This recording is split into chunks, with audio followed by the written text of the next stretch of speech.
Hello and welcome to the Stream of Chaos. We are Chaosium's official Liveplay channel and we're here every week playing Call of Cthulhu. So this is part 2 of Amidst the Ancient Trees, which is the first scenario in our Keeper Rulebook campaign. You can get your own copy of the Keeper Rulebook from Chaosium.com, and you can get the same virtual tabletop version that we're running from Roll20.com.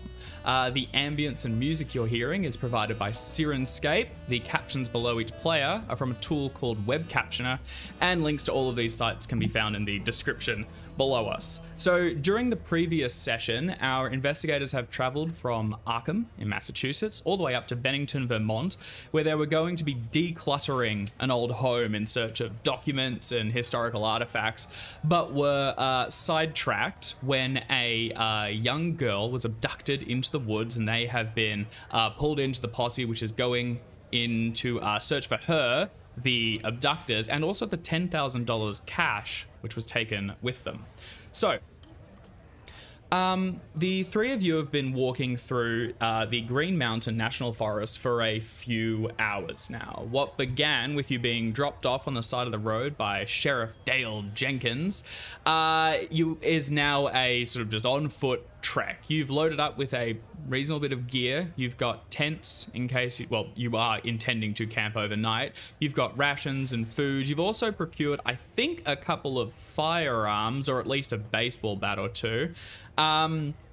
There's a lot of large sort of like heavy oak trees, which are interspersed by pines and things. You cross a couple bubbling brooks. There's clear signs of wildlife, twittering birds, and occasionally deer, which run by in the distance. It is beautiful, and it would be a very pleasant walk if it weren't for the slightly unnerving feeling that there are hostile people in the woods, gun-toting madmen that fled in only the night before, possibly wounded, possibly desperate. And also Vivian in particular got the sense that they could sort of hear something, a tone underneath the more natural sounds that put them just a little bit on edge. So, Vivian, why don't you introduce your character and how they're taking the hike? Hello, my name is Art, and I am playing Vivian Langley, actor extraordinaire who's currently resting. Although, meandering through the woods on this fine day, I wouldn't exactly call it rest. Vivian is, I think we said last time, dressed in sort of, like kind of light tans and khaki, kind of, your outdoorsy sort of wear. He's not athletic, but he's also not athletic. So whilst a nice long stroll is absolutely fine, trolling about the woods for hours, he is not having a good time with it and is starting to complain about, not being able to feel his plates. His what? Plates. What does that mean? Plates is a shortened form of plates of meat, which is cotton rhyming slang for feet. Perfect. All right. Got a bunch of rhyming slang as well as everything else, because Viv is from the UK. Because why not? All right, perfect. So along with Vivian is the Professor Stephen Chase, who is a professor of mathematics, not typically suited to the woods. Sure is. A bit of chemistry as well. I'm Jackson. I'm playing Stephen Chase, who is the youngest tenured professor at the Miskatonic University. He's only about a year or so in. He teaches chemistry, mathematics, biology, and physics. He's here with one of his students and his reluctant roommate, I guess. Well, he's reluctant about the roommate. Vivian is not at all reluctant about anything, I suspect. But yes, here he is, walking through the woods, not his natural elements. He is probably already torn his tweed jacket. His normally tightly slicked back platinum blonde hair is probably getting a bit awry. But he's doing the best he can, because he's single-mindedly, he's fixed on finding these missing art students who are at large, or rather, trapped in the woods with kidnappers who are at large. And he's pretty sure that the policy and procedure guidebook to the Miskatonic staff would prefer that he find these art students alive. It is the better of the two options. And speaking of students traipsing through the woods, Thomas. Yes, I am James, and I am playing Thomas Ouellette. I am an athlete at the Miskatonic University, and I am studying maths, but my grades aren't so good. I'm here to be an athlete, and I quite like the woods. I grew up on a farm, and I've spent a little bit of time outdoors. It's not like I'm going to be, I don't want to take us on a cross-country hike into a dark and terrible, dangerous situation, which I'm sure is going to happen. But while it's still just a stroll, even if there are slightly spooky overtones, I'm pretty happy. All right, so you're kind of handling it the best of the three of you. So it's been, as I said, several hours. You're currently following a deer trail, which picks its way through the woods. When you picked up the scene, you found some gun casings, you found some traces of blood, and you saw where a couple of people took flight into the forests. Logically, they continue to follow a trail for as long as they could. There's no point bush bashing when you don't need to. And so far, that seems to be the case. You found 2 clear rest sites, the first of which showed signs of first aid being performed. A couple of bloodied bandages and some discarded packaging, and the second one just looks like they took a break to have a bite to eat and then push on. But now it's been another hour or so, and you haven't spotted any sign of them in a while. You've traipsed down through a sort of like a clearer thicket and down a couple of rocks to the edge of this little river which winds its way through the forest. There's small stepping stones that would allow you to cross, but the rest was pretty shallow. Quick moving, but shallow. What's the plan from here? Do you want to break back and try and find a trail? Do you just head on, pushing forward? The general strategy for the whole posse was fan out, head north. And based on your maps, you know that there will be other parties to your sort of east and west of you heading up on their own trajectories. I would like to clarify something from last week. I think we said we were going to get guns, and I can't remember if we actually got them. You could have... Amelia did a run to go and procure pretty much anything that you needed. Because Chase's, Professor Chase's outlook was if one is thrust into his hands, he'll take it, but he was not seeking one. So I just want to know if one was thrust into his hands. It wouldn't have been... I tell you what, Professor Leiter, who is the man running the whole thing, would have definitely gotten himself a firearm, and he probably justifies it as we're the professors in charge, we should have these, and he would have heavily suggested you take one as well. Sold. To the point of just giving you one. What kind of firearm are we talking here? I think it'd be a 22 rifle. Look if I can find that in the Keeper's Rulebook. I did not bring a firearm. Instead, I packed a large knife because it's all going to be fine, really. If there was a bunch of thugs who did manage to get up and really did hassle those art students, then there's no worries because they've got Peter Ride with them, the star of the Miskatonic Squids, who would have sorted them out and protected everybody. Yeah, so of the abducted students, you had a quick chat with Peter, Star Spell player. You also met June Mulligan. There's a young man called Anthony Flinders, and then Frank Henry. And these 6 are scattered somewhere and probably completely unaware of the horrible events unfolding around them. Which one was the emo? That was Anthony Flinders. Well, I guess, we just head north, I'm not hugely keen on heading straight through the woods. Maybe we could go up river or something. Follow the water. Well, I'm happy to defer to your expertise here, Thomas. I'm a little bit out of my element, but whatever gives us the best chance of catching up with them. Don't be stressed on nothing, Professor. Really, it's lovely here. Enjoy the nature. I mean, sure, there's a kind of grizzly overtone to everything we're doing, but it's nice. That there's trees, there's grass, there's maybe we'll spot Bigfoot out in these woods. Wouldn't that be just boner? Oh yeah, it'd be sure. I think that means something else here, but anyway, let's keep going. Follow the water, I guess. Sure. Anything that makes the trolling easier, yes. All right. Yeah, I guess. Would you like me to roll a very bad navigate test? Yeah, so you could roll navigate. Track would also definitely apply. Oh, track. I'd rather track if I can pick up and follow the tracks using my experience. Okay, I'm gonna kneel down, look along the riverside for paths.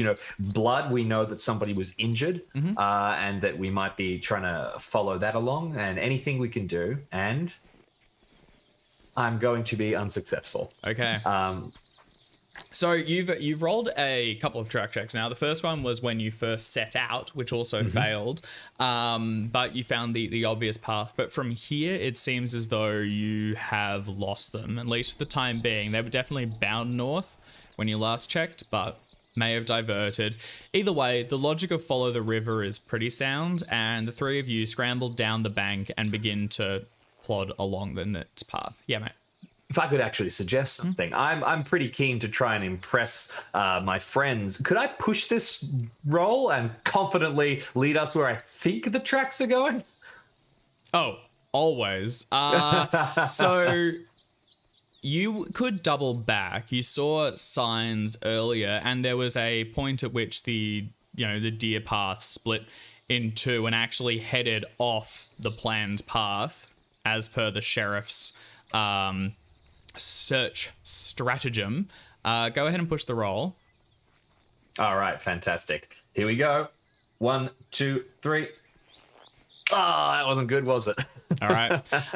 So under Thomas's suggestion, the three of you double back. You walk about a half hour the way you came and eventually find again the point at which the path splits, and this time take a more western trail and begin to head deeper into the woods. You eventually will hit the same creek, but you're much further along, and at this point there's no stones or anything to cross over, and it pretty much cuts across the forest and will need to be crossed here. Otherwise, you're spending another 2-3 hours to get back towards the shallower crossing point, the ford, and the sun in the distance is just beginning to set. You can see a couple of orange tones coming through the trees. Well, do we want to? I guess we try cross here now. And oh, by the way, nobody's fault that we got lost. I just want to stress that. I'm not. These things just happen out in the woods. Please don't blame me. No, I'm pretty sure you're your best chance we have. Still, Thomas, we're happy to follow your lead here. All right. Well, okay, so we got two options here. We take the long way down. We try and find those stones we can maybe cross across. Or we ford the river here, like the pioneers of old. What? The pioneers, Professor, what's a pioneer? I've heard it said, but I actually don't know what it means. Oh, well, they're the people who successfully didn't get lost in the woods and mauled by bears or shot by kidnappers. So, yes, let's follow their lead. And ford the river? Okay, let's ford the river. Respectfully, could I suggest that the two of you go across first and maybe we set up like a rope or something so, if something starts to get pulled over, we can, toss it in, drag people out. How deep's this creek? It's about waist high, but the water's moving pretty quickly. It's less a matter of swimming, more a matter of just keeping your weight down, keeping your center of balance, and not being knocked over and swept further downstream. How wide? It'd be about 10, 12 feet, so not insane. Some of the trees up above on the bank actually lean most of the way across. It's enough that the canopy is still kind of preserved. Well, to be honest, I wouldn't mind if the member of the swim team went first, and that way, if the path does seem to be unsafe, at least you've got the best chance of getting out. Sure. Yeah, I'll go first. All right. It's only about 10 feet. You said 10, 12 feet. Mm-hmm. Can I toss our bags onto the other side before we go? Yeah, give me a throw check. What are you willing to hurl first? One of the packs has sort of like tents, rations, that sort of thing. Another one has the firearm strapped to the side, bit of ammunition, rope, that kind of equipment. Let's start with our tents and rations. That feels like the most important one. Heave That's pretty good. It flies over the other side and lands in some of the mud, cushioning the fall and stopping it from rolling back into the water.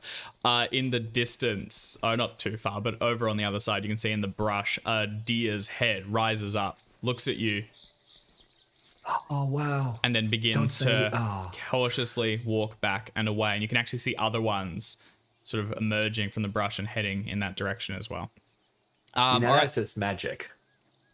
First one's over. Did you take a rope with you by any chance? Well, we got the rope with the one on this side, so I'll take a rope out and put it around my shoulder, then I'll throw the other bag over. Oh, you're still on this side. Excellent. This one arcs over, and while it isn't immediately swept downstream, it lands with a splash in the shallow area, and you can see where the water impacts it. It is beginning to tug it and twist it, slowly rolling. If you don't cross quickly, it may be swept away. All right, I'll cross quickly. What would you like for me to cross with? Swim makes the most sense to me, unless you've got something else you'd like to suggest. Well, I can swim. Alternatively, it's only like 12 feet. Could I jump across? You'd have to clamber up one of the trees and get a leg. A 12-foot jump's pretty impressive. Let's swim then. All right. Oh God, I am just not doing well. All right, today. swim team captain, or not captain, swim team participant takes to the water, and you are quickly swept off your legs and slammed down into it. You're able to keep your head afloat, but you get a few big gulps of this ice cold water which rushes down the stream before you can make your way to the other bank. Go ahead and take a D4 of damage. I'll roll it for you. And when you emerge on the other side, you do still have the rope, which is trailed back to the rear, but you are completely soaked, covered with mud and coughing up water. Can you also immediately make a power test for me? Okay, absolutely. No. Okay, no worries. Nothing of significance. All right, well, that's good to know. All right. Lies. Tom, you have settled it on the other side. It's fine. Water's fine. It's totally fine. Come on across. Yeah, I'll throw the rope over and I'll hold it from this end to provide everybody else with a little bit of assistance. Mm-hmm. Chicken, maybe grab the bag first. Oh, yeah, the bag. Yep, you scurry back up to where the bag was thrown and you're able to kick it back upstream a little bit. The gun looks like it got a bit of mud and shit jammed down the barrel, but what can that do to it? All right, next steps. Stevie, darling, you or me? Well, I'm happy. Me it is. Go across. All right, swim again makes the most sense to me. Unless you've got something else you'd like to suggest. You will have a bonus die. Just either strength or dexterity to try and get across, because I don't actually have swim. Sure. I could see dexterity just to keep your balance and stop yourself from being, falling over on some of the slippery rocks. Yeah, just as we have a rope, I'm not really worried about swimming so much. Yeah, that's right. Actually, I think what their rope allows you to do is just make a straight dexterity roll. So rather than doing the bonus die, it's just you're no longer swimming at this point. It's a different skill. So go ahead and roll. So close. Ooh, so you could spend 3 points of luck. So, because this is my first proper Call of Cthulhu game and not Pulp. I just had that thought as well. It's mainly like, how difficult is it to get luck back? So it definitely slows down. I believe, and I meant to check this before last time, I believe it will come back at the end of scenarios rather than sessions. And it's does that ring true? Sessions. You think it's sessions? It's just less, right? It's just one. It's you make one luck advancement check, and if you pass, well, if you fail it, but if you succeed the check, you get 1d10. No bonus. And if you fail, you get nothing. I believe you are correct. All right. So yeah, you will still get luck back, just at a slower rate. So what we'll do is once this resolves, we'll do luck checks for the last session as well. Perfect. Well, given that my luck roll to create this character was rather bono, and I have luck of 70, I might spend 3 just to. That tracks, to be honest. Yeah. So you may have 3 points of luck, taking me to 67. Shame. Thank you. And I will have a bit of a wobble and then be like, Viv, you stride the boards like a champion. Go. And a 1, 2, 3, 4, and you're across. 1 foot Well done. expertly placed in front of the other. It's a little bit more mincing than he intended, but it did the job. It's with a flair for the dramatic, which is how Viv does everything. All right, 2 of you are placed on the other side. Professor Chase, you've improvised a reasonably safe knot on one of the trees, and the rope is stretched before you. Excellent. Look at us. Cross. All right. Maybe you could both hold it, and that would help me. I don't know. I'll cross. All right, A dexterity check. I reckon Maybe he Dex. just like looks at his hands and looks at you and is just like pull out a cigarette case. Got to keep those hands soft. All right, here comes the dex. It's also 50. Don't worry, Professor. Like the pioneers There of we old. go. First Very success nice. so far of a half dozen rolls. Professor Chase, you perform admirably. You're across. Your corduroys are soaking wet, but you're safe. You're in one piece. Excellent. The 3 of you are on the other side of this river, and as you hoist up your bags, clean some of the mud out of your gear, and scramble up the embankment, you find yourself in the brush where the deer departed not too long ago. There is a clearing a little bit further to the north, and on the other side of it, the trees pick up once more. Can I first get a listen roll from all 3 of you as the sun begins to set above you? I am oblivious. You cannot. We are all oblivious. All right. In fact, that's a fumble, I believe. It No, is. I guess another one on the It seems to be the listens are just completely cursed. So the 3 of you No, begin I to. think everything is cursed. Well, I Thomas, think same we've rolled difference. many successes at this point. I remember. Thomas is only 5 points off. Yeah, it is. That's funny, isn't it? And yours is What do you need only... your luck for? Yeah. What do you mean so stingy with your luck there to be for? What do you know spent. that we don't? the Call of Cthulhu luck mechanics, apparently. He knows the things are only going to get worse. So, as the 3 of you push into the underbrush, Tom and Stephen, you're keeping yourselves a little bit lower, moving around to sort of check equipment and just scrambling through a bit. Viv, you take a moment to take in the scenery. Tom, did you want to say something? I was going to say Tom is shivering because he's all wet, he's soaked. Pointing towards the clearing, the sun's going down. Let's set up camp here. We can rest for the night, keep going in the morning, that kind of thing. So that's why he's so distracted. Yeah, no, that makes sense. You've got the tent as well, so if you can find a place to break it up, you'll need to look for that soon. Clearing makes sense. This clearing that you described won't suit? No, it'll 100% make sense. So you can be heading towards that when there is a sharp bang, a gunshot fires, and Vivian, you feel an impact. You immediately take a D3 of damage. It's only a glancing strike as something grazes you, but you heard it off to the other side. And Thomas, as you were looking to the clearing, you saw a shake in one of the trees higher up ahead for just a moment, but then it stops. What is everyone's immediate reactions? Dive for cover. All right, Stephen hits the ground. You said 1d3 of damage? 1d3, that's right. Are you rolling or am I? I will roll. There you go, take 2. So Stephen throws himself into the ground. I think Vivian does a very similar thing. Is going to take the impact and kind of use it to whirl himself around behind a tree. Yep, taking Rather cover than just hitting the deck, he's going to try and, with a bit of be grace. upright behind a tree. I am going to sprint towards that tree at top speed. Okay, all right. So let's go to Dex for everyone. What scores do you have? Who's going to be first? Because this will be determining initiative. 35 for me. Do you mean roll or No, just what just your straight scores. Oh, 60 is my straight dex. 60. How did 60. you send that to chat so beautifully? Oh, well, there you go. That'll work. I typed it. Oh. I was like, is there a I command got to this. send it to chat? No, I got this whole kind of board filled with letters in front of me. Buttons. That's great. What a Typing in tool. it. Oh, it's a typewriter. Those should be standard. All right, so first up is going to be... Who had 60? Sorry, was that you, Viv? You are away. So you're just going to be taking cover?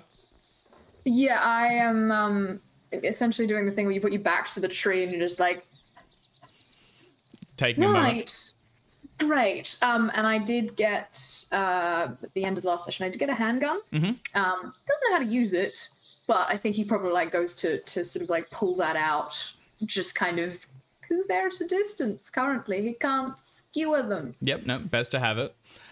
So you take it out. Also, looking down at your shirt, you can see blood beginning to stain the side, but it doesn't look as if anything actually impaled you. It more nicked you as it passed, and the wound isn't too bad. I think Grim's reaction is just like, oh, bother, that's my favorite shirt. It's just, you know how few of these I have? One less now, and even fewer. I presume you didn't pack too many for a camping trip. I mean, it's Viv. Who Okay, knows? maybe you did. All right, Professor Chase, you're going to be next. Dave, did you promise us some luck improvement rolls when we got across the river? I Or did, mishear which that? appears to have been a lie. We will do it after this encounter. Wow. Wow. All right. I would like to scramble and put a tree between myself and the direction of the gunshot. Okay, also taking Then, cover. Once I got there, maybe take a peek and see what I can see, but only when I'm safe. Yeah, sure. So you, having first hit the dirt, you sort of scramble underneath a bush and get to a tree across from Viv. As you pull yourself up, you can see them looking at their wound and pulling out a handgun, and you can retrieve your own rifle, which is strapped to the bag you're carrying. Give me a spot hidden check as you try and peek around and see what you can see. Hard. Oh, that's pretty good.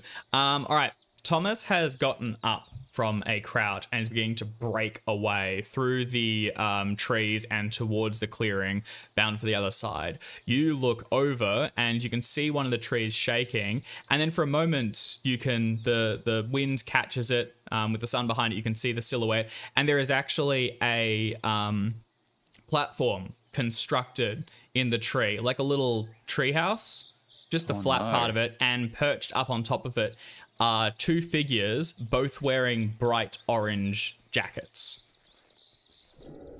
Bright orange jackets. They're not deer hunters, are they? That's true. That's what they would wear. Do you say anything, or otherwise we'll throw to Tom? Yeah, I whispered to the others. There's some folks in the tree house over there. They might have just thought we were deer. We should probably call out. Then do it. Hello, we're not deer. Sorry. So you yell out to them. Tom, what are you doing? I'm trying to get under that platform. So you are still going to make a break for it? Yeah, yeah. Well, I mean, if I hear that yell and we're not deer, I haven't seen this, I suppose. So I'm assuming that we're being shot at by these people. So I'm going to break across the clearing. I'm trying to get to a shallow angle at the where I can't be shot from the person in the tree. You could have heard Stephen before you ran. Yeah, I've heard Stephen yell, but I don't know the context of that. I don't know that he's. Oh, if I did I hear him whisper? Oh, there's people there. Yes. In which case, all right, let me reevaluate instead of running blindly into death. Yeah. I will also roll to cover then, and I will bark out a little more authoritatively. You bunch of idiots almost got someone killed. And can I make an intimidate check? Yeah, go for it. Let's see how that. It's pretty good. Success. All right. With Steven's first yell and then your more aggressive tone following, you hear from the other side. You hear someone go, "Oh, jeez!" And then, we're sorry. Are you okay? You ruined my favorite shirt, you naff bugger. Oh, Georgie, I think you hit someone. Hang on. We're coming down. Don't shoot. Yeah, neither do you. And we'll come into the clearing. Scrambling down the side of the tree, you can see that there's like wooden bars nailed into it to allow them to clamber up a ladder and into the canopy above. There is an older bloke, bit of a paunch to him, balding head, and what looks like his younger son, maybe 16, 17. Both are wearing high-vis like jackets. so they can be spotted in the woods, and they have rifles shouldered over their side and supplies to camp for a few days. The older bloke pushes his son up in front of him, who is sheepishly looking at the ground, and when he sees Viv, are you storming towards him, or... No, I think Viv is just sort of like, because he's still in pain. Like, yeah. Viv has 9 hit points, so 2 is a lot. Like, That counts. It's a nasty nick or a nasty shot, and he's just sort of, I don't know if he's rubbing it, but he's sort of, yeah. He's not storming, but he doesn't look pleased. The older bloke cuffs his son over the head and says, "Georgie, what do you say?" And the kid goes, "I'm sorry, mister. I did think you were a deer." Well, in fairness, we weren't wearing orange, so I guess you got that. Yeah, for you. that is standard for most hunters. We're not actually. Your whole outfit's a little interesting. And he takes in the professor in tweed, the actor in some sort of brash colors, and the athlete with... in khaki and that is true, actually. You are probably the most... Deer-like? It's very polished, like 1920s sportswear. It's not like traipsing around. Also, it's very British. But you have changed outfits. Yeah, I'm not in lavender anymore, darling. Yeah, all right. So you look the most suited. Tom, do you have like the Letterman jacket on? Yeah, but I think it's pretty casual actually, like boots and I probably have a heavy like coat. Yeah. So pretty drab. Yeah. So the kid apologizes, sort of, and then the older fella like puts a hand over him. He's clearly not taking it too seriously, and just squeezes the kid's neck, and he says, "So, 3 of you doing some hiking?" Not quite. Boy, you're lucky you ran into us and not someone else. There's a whole posse out here. There's been shootings out in the woods. There's a gang of kidnappers all about, and all the folk from. Well, hold on. Kidnappers. Yeah, that's what I'm saying. So in Bennington, there was some kind of there was a kidnapping, and now all of the town of Bennington, everyone who can hold a gun. We just came from there only a few days ago. When did this happen? Well, you would have heard about you would have heard about the missing girl then, or had that not happened a few days ago? In theory, he could have bailed like as it was going down, or it might not have been public knowledge yet. It's pretty close. This has all been quite recent. Yeah. Well, Jane Strong, the daughter of Lucas Strong, who's doing work up at the trying to waterman. His daughter got kidnapped and held for ransom, and when the negotiations happened, they broke down, and 2 officers of the law were shot. And now there's a posse, which we're part of, all scouring the woods trying to look for the kidnappers. You're lucky you ran into us and not the kidnappers, who are carrying one of their own wounded and showed themselves willing to open fire. But we're also concerned. We're from the Miskatonic University in Arkham, Massachusetts, and there are a couple of art students out here camping in the woods as well. Oh, yeah. 6 of them, huh?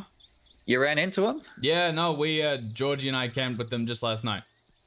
Oh, fantastic. Could you point us towards them? That's why we're here. We're looking for him, trying to get him out of danger, which the 2 of you should probably well, hang on. do the same. Yeah, just to clarify, this happened last night. Yes, there was a ripe barney in Bennington between the Lilies and the Nafomies with guns. God, we heard, and his son nods along, and yeah, we heard gunshots. I mean, we just thought it was, I guess, hunters or something. The older fellow goes, "Yeah, look, I mean, we can point you in the direction of the camp, but I mean, you're not getting there tonight. It's a ways away. If you got a map on you, I'll mark it." And he takes the map which you coordinated with the sheriff, and he jots down a position pretty much directly to the north from here, about at your current pace, 4 to 6 hours away. And he goes, "That's where they were camped last night. They looked like they were setting up for, they'd spend a while there." Oh, probably safe to try and get to him tomorrow morning then. Hey, look, I mean, I feel bad. given you got shot by us, Just bijou. a graze. We'll work on his aim. If you want to camp with us tonight, we can try and patch you up a little bit. Otherwise, we got food and I got some whiskey. I could use some Jerry and my lallies to use a rest. So yes, that sounds fair enough. Yeah, It's that probably sounds not a good. bad idea if we stick together and have higher numbers with what's going on out here. All right. Well, look, I mean, we were just gonna set up camp in this clearing or somewhere near abouts. You're welcome to join us if you got equipment. We'll get posted. For sure, we'll set up our tents. All right. So they break out some of their tents, tents singular, and a bit of their equipment, and soon there's a little fire, happily bubbling away at a pot of tea, and there's a couple of rations being spiced up a little bit with whatever else they have that's perishable. It's pleasant enough, and around you the sun sets and darkness sets Can in. I get a first aid check on Viv before an hour has passed? Yeah, definitely. Go ahead and make a first aid check. So as they're setting up, you head over to the side. Let's give it a go. Ooh, perfect. Precision. Nice. So I believe that's a D3. Just 1 point, I'm afraid. Just one. Oh, the D3 was Pop Rules, wasn't it? Pop Cthulhu is 1d3, I guess. Good catch, but thank regular you. Cthulhu, you get 1 point back. All right. Ow. Thank you, Stevie dear. Ow. Stings. That's all right. You're not in the Miskatonic payroll, so we can let this slide. This doesn't have to go in any report or anything.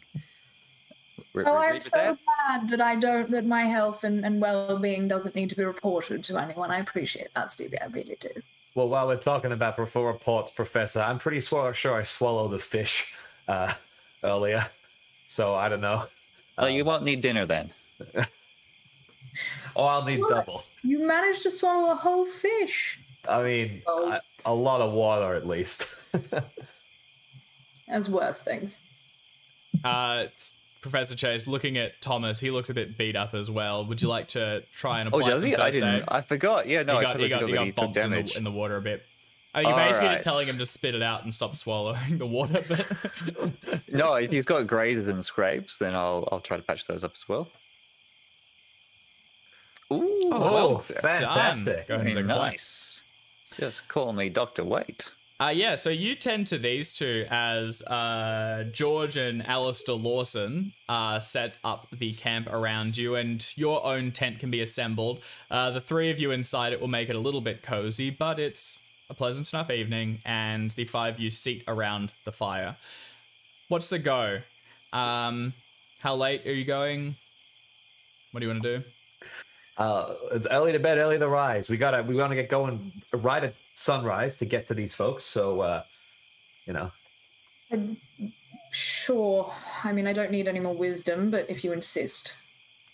Yeah. Sorry, I'm not meaning to be all pushy, It's all right, chicken. I'm just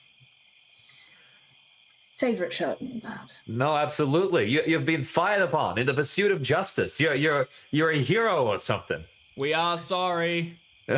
Hey, you were just defending our land from Actually, vicious hang on. I got.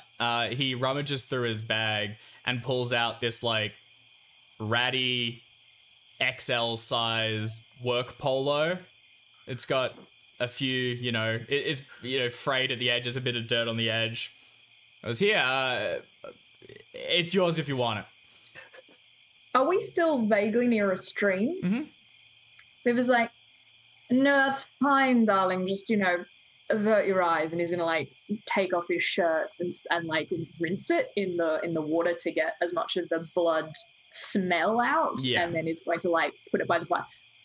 Viv is wearing, a singlet kind of thing, like an undershirt. So it's not, it's not like suddenly, look at his ripped tab. He may or may not have. But yeah, he's in slightly less than he was, and it's sort of the least fancy you've seen him. Still singlet and nice pants, but he's just sort of sitting there, and he'll have pretty much sit by the fire and have a smoke. Have a vogue. So one of the blokes tries it says, so I mean, given there's hostiles or whatever you want to call them out here, I mean, maybe we should divvy up, keep someone having a look out at any one time. I'm happy to take a look. Georgie can do the same. If one of you is willing to chip in, we can wake you up at one point and just keep an ear out, make sure nothing comes past. Well, Professor, Viv and I could use a rest after today's adventure. Do you mind keeping an eye out? I was thinking the same. I'd be happy to see what I can see. Wonderful. You have a Vada, I'm having a kip. I will also have a kip, which I'm assuming means sleep. Well, one of those two things I said in that sentence probably does, just from context. But chicken, keep trying. It's very bold of you. I'm going to learn to speak English. Oh, how fantabuloso. So, Viv and Thomas settle in to sleep for the night, and Stephen, you rest up against one of the trees. You'll sleep for a bit, and then they'll wake you up later, so that you can keep an eye out. As the darkness sets in and swallows the woods around you, the wildlife changes. You can now hear crickets and owls hooting in the distance, the crackle of the fire in front of you as occasionally the two hunters in hushed tones sort of like laugh a little bit. They're having a drink or two, or, throwing some rocks in, just having a bit of fun. You fall to sleep and your minds begin to drift. Can I get power rolls from all three of you? Oh, dear. I kind of like that. Yeah. I thought power rolls only happen when you fall into a lake for some reason. Oh, that's almost a fumble. But hey, now we're talking. All right, Professor Chase, you fall asleep, you dream mundane dreams, paperwork and obedient students, the life. And eventually you'll be woken up to take a shift. But the other two of you find yourselves displaced. Your dreams start mundane, your typical affair, but they begin to shift and contort in that way that dreams do, where logically they seem to be continuing, but it's clearly a distinct story. Viv, the forest is extending all around you. You're in the same woods now, and a path cuts and snakes its way between the trees. It's carpeted by freshly fallen yellowed leaves that have begun to dry and sort of wither, curling up as though a sickness infests them. You're walking slowly down the path in silence. Nothing moves but you. There's no wind, there's no sound. It's as though everything is dead. You feel something calling you, beckoning from further down the path, just out of sight. There's a clearing up ahead, and yellow light reflects off something. Water, maybe. There's a snap of a twig behind you, and as you turn to look, a sharp pain sinks into your chest as something plunges into you, and you wake, gasping and spluttering. Can you make a sanity roll for me? Not as good as that as I am with power. Fantastic. Oh my god, on a sanity. That's great. All right, you are good, and you handle it fine. You wake up, you're able to put the dream from your mind, but you can still document it. You can recall every piece of it, and it's vivid. It's as if it's cemented there, and it's as if it's just one of the steps you took today. It's something that happened, something that's concrete. To your right, Thomas still tosses and turns, shaking in the dark. Tom, you're standing on the shore of this stagnant lake. It's black and stinking water lies before you, which the pale moon reflects off, making the surface look sort of oily and slick. An unhealthy yellow glow shines through the wooded tree lines surrounding the lake. You can feel their presence behind you, blocking your retreat. You've stood there for hours, and now your time is finally at hand. Strange light pulses beneath the water, and tendrils rise slowly from the surface, twisting and writhing in the cold night air. At their ends, lids open and blink, revealing inhuman eyes that stare straight into your soul. an array of metallic spikes begin to thrust upwards as something huge rises to greet the night. Like polished metal, it glistens in the moonlight and the spines writhe and flex. You too feel a sickening stab as something plunges into your chest and you wake screaming. Everyone else sort of darts, moving away from you. You immediately make a sanity roll for me, please. All right. Yeah, I'll make a sanity check, sure. Failed. All right, you take a d6 Oh, God. as you have perceived something and it is cemented in the back of your mind and you cannot shake it. Whoa. Stephen, you were just being woken up for your wash when Thomas starts screaming, first in his sleep and now only just beginning to come to consciousness. May I, given that I rolled very well on my sanity, Yeah. do I have the frame of mind to kind of like click and sort of go, okay, Thomas has probably had a nightmare, and kind of go over and be like, Absolutely. Chicken, are you all right? It's fine, you're awake now, everything's going to be fine, and kind of get a read on how he's doing. Yeah, definitely. You can make a psychology roll. But otherwise, I mean, Thomas, what do you say as you come to? Wake up and I'm fine.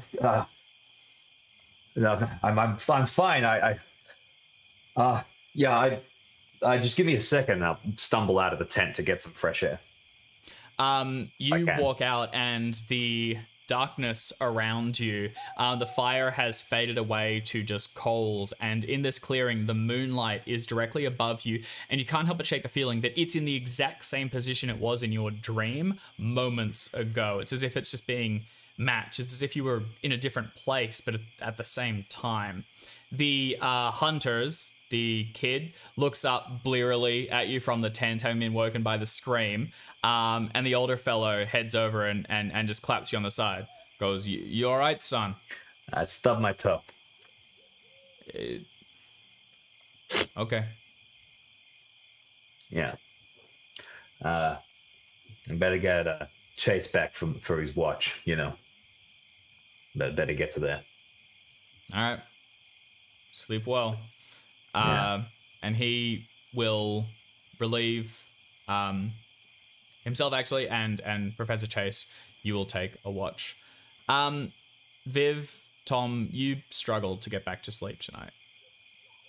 Yeah, I think Viv is keeping an eye on Thomas. Like, I think there will be a very sort of brief, like, all right, hen.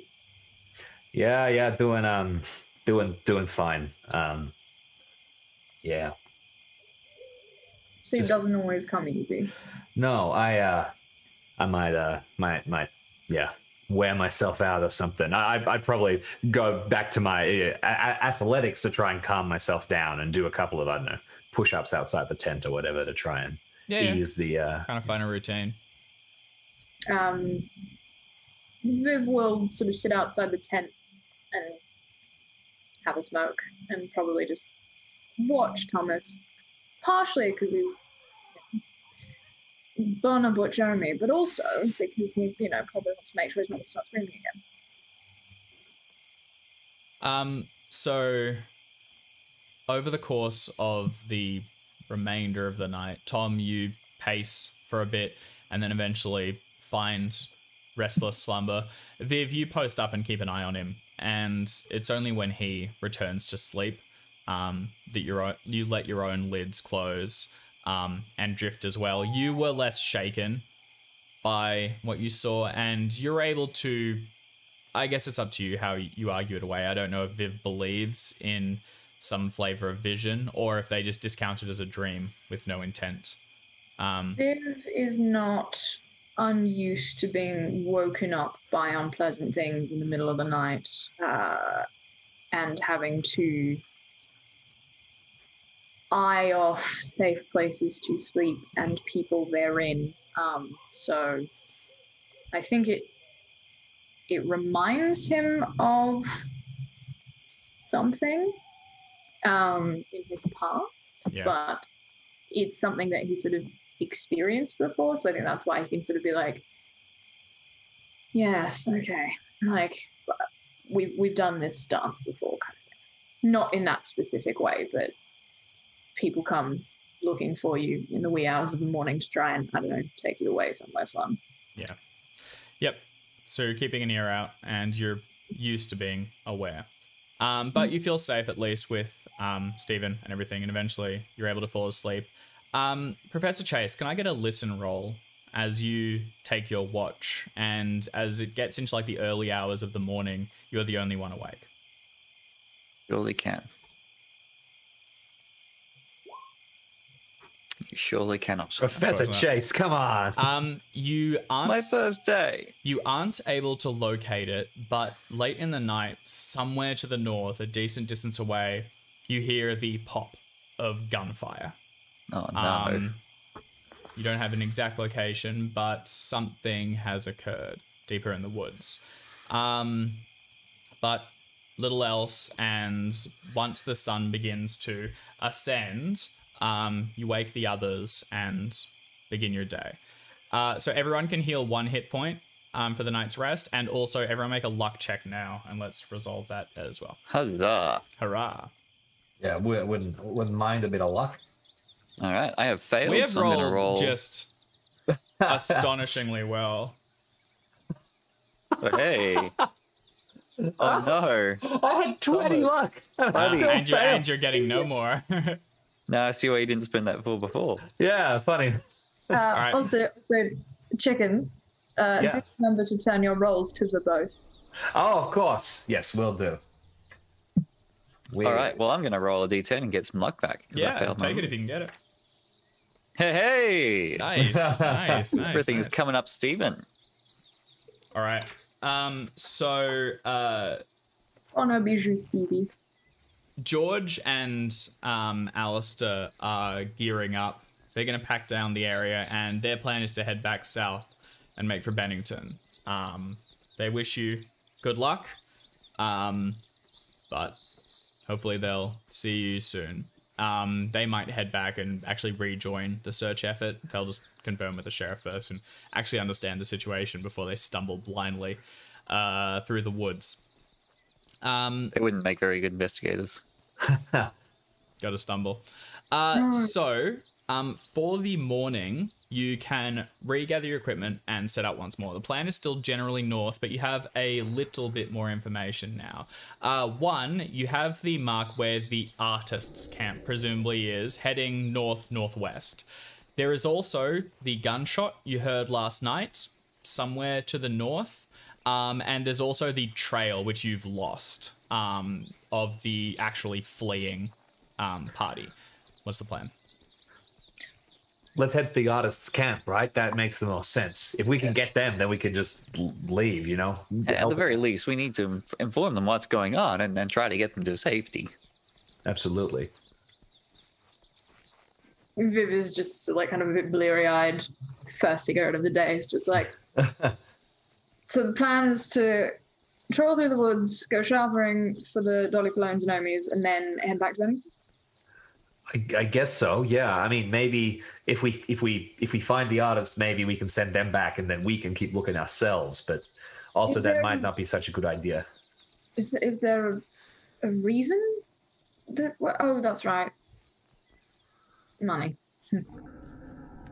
Well, yes, Professor Leiter, I'm sure, would be pleased that the trip turns a profit. But my first concern is getting the students back to the town. Oh, absolutely, darling. Students over handbag any day. All right. Well, we're in agreement then. Let's head north, try and get to this spot on the map. And does anyone have any orange? Actually, I guess, like, what's the chance of us running into more hunters, right? Maybe now's the time to... No, for a second, I thought you meant, like, the fruit. I thought you wanted an orange slice, like after a game. Gotta get ready. keep hydrated as we go through. No, does anyone have orange vests to wear? No. But I think... No, I don't. It clashes with... Yeah. No, fair enough. Okay, well, let's get going, and Don and Professor Chase, now you got me one and an orange. Does any... Never mind. Do we have, like, fruit? The fruit ranks pretty low on the list of trail rations, is my vibe, but That's right. You could have. I mean, fortunately, you're not very good hiking people, so fruit seems pretty in line with it.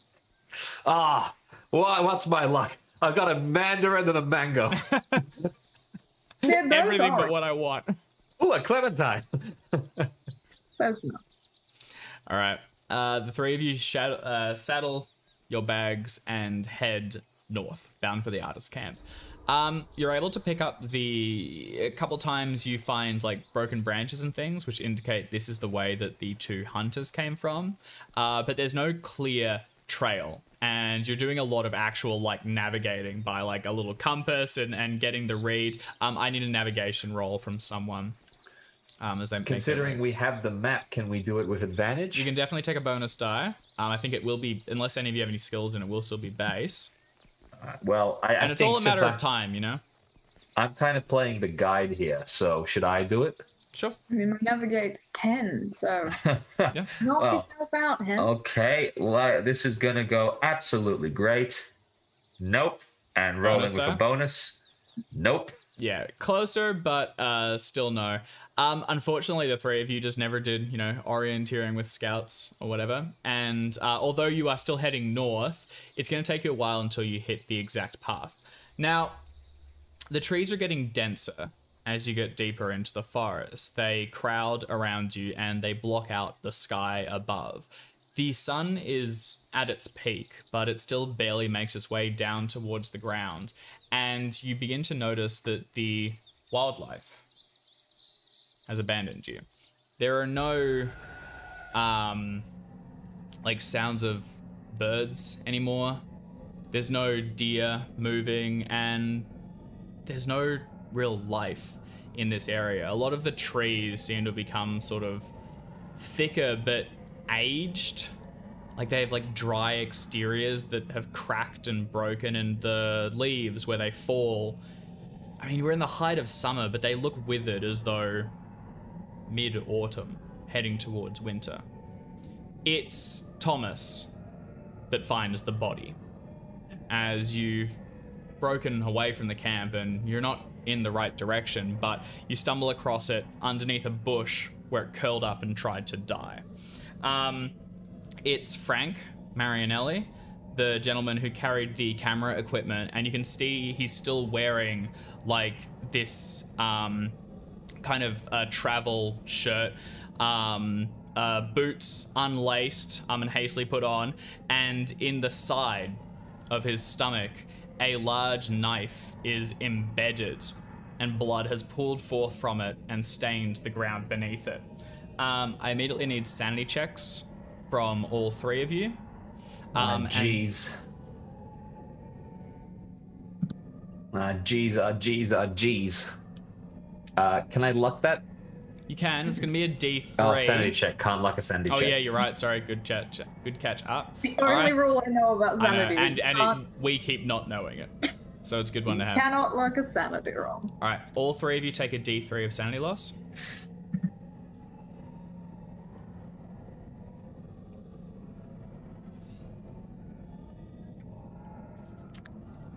Oof. Oof. All right. The body looks actually. What do you guys do? Are there any skills you want to apply here? What's your first instinct? My first instinct is to find something useful.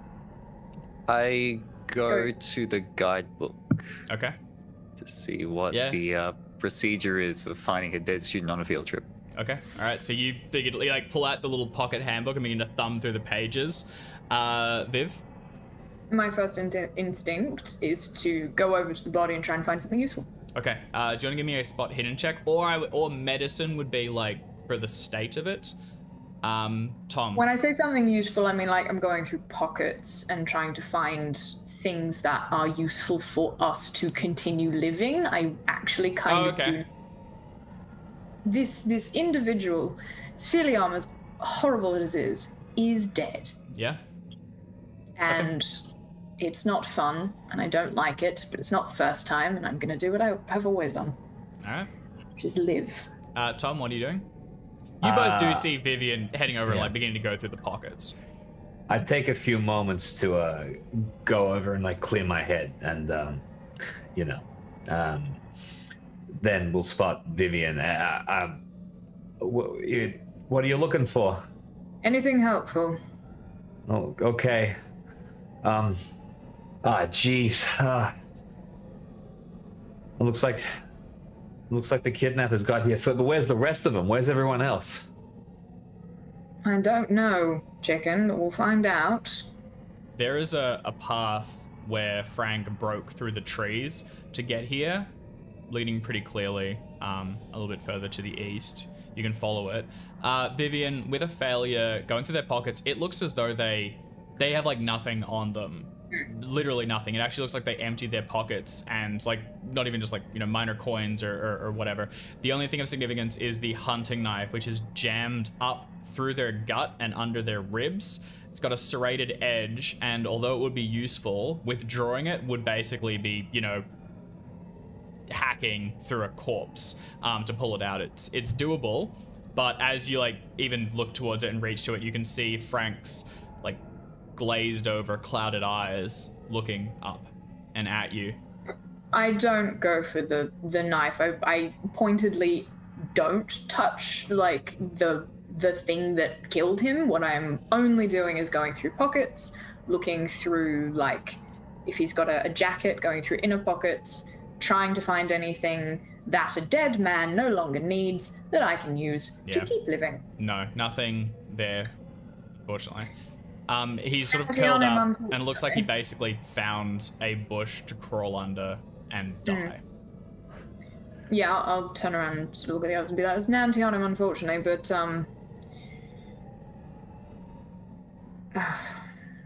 shall we? Yeah, Professor, we got to keep moving. We got to. If one of them's hurt, there's a trail. We got to find the others. It's only. Well, just let me get to the point in the book where it'll tell me what to do. We don't have time. The book will say hurry. That's what it's going to say. Come on. Stevie, I don't think the book's going to say anything about dead students. I don't believe the Miskatonic University deals with dead students on a regular basis. We can't just leave him here, can we?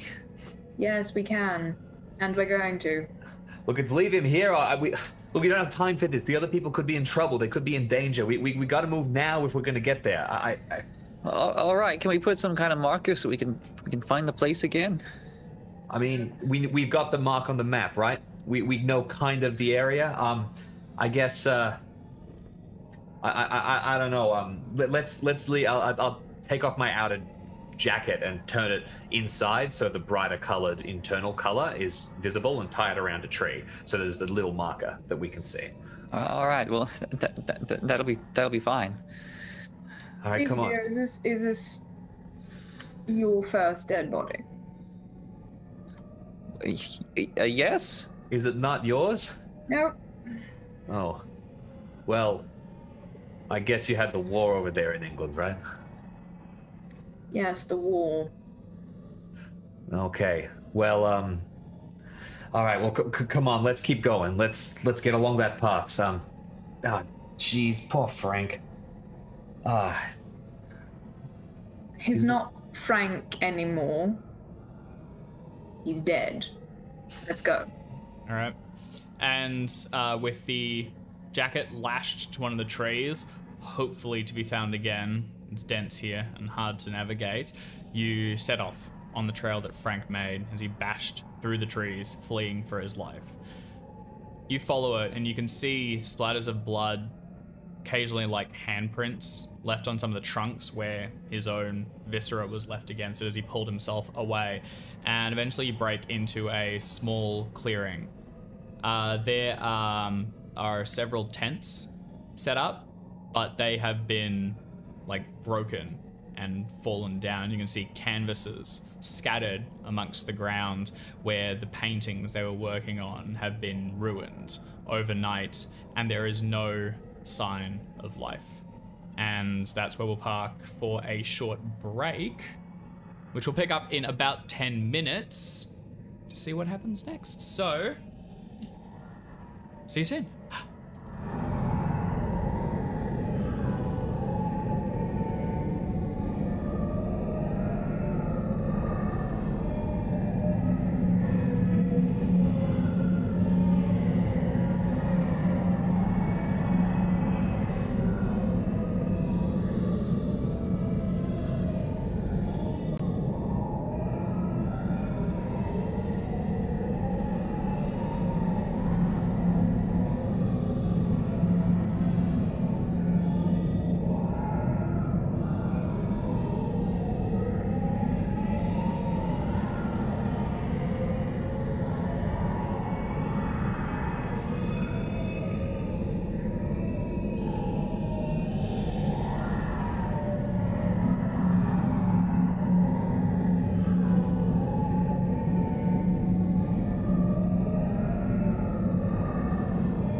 And welcome back. So, where we left off, the three of you have followed the trail left by Frank Marianelli, fleeing and butchered artist, to their camp. You can see that their tents are damaged, near destroyed, and the canvases they were working on to paint the surrounding landscape are scattered and been left out in the open overnight, and you can see they looks like they've been trampled, and leaves, mulch, and mud coat them. There is no sign of anyone moving, but they may be people within some of the tents, although whether they're living or not. All right. What do the three of you do? I mean, let's not rush headlong here. We need to make sure that whoever did that isn't around. all right, let's take it a little quietly then. Kind of sort of sneak into the camp and try and peer around, see if I can find anybody. Yeah. You begin to carefully move around the perimeter and then closer. Are you going for stealth or going for a spot hidden? I'm going for stealth to start with. I'm just looking for the obvious things. I get you. I'm a big person. I make a lot of noise. Yeah. You sneak around the outside. Viv and Steven, you can see Tom gets towards the area. I mean, nothing's reacting to you, but there's stuff scattered everywhere, and the trees are much too close to move quietly. Everything's brittle and sort of like crunchy. So as you step on any leaves, you can hear it, and you're all painfully aware of one another's presence, and it stands out starkly against the silence of everything else. I would also like to be moving as quietly as possible. Go for it. So I will attempt to stealth. Do we see any bodies? Do we see any people inside the tents? No bodies that you can see. Most of the tents are broken and have fallen down. It looks as though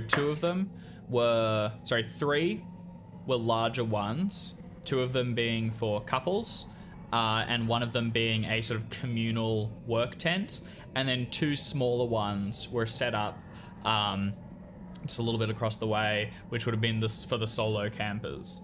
All of them looks as though the poles have been busted and broken down, as though something just trampled through them. Kind of a bear, maybe? You can make a natural world check.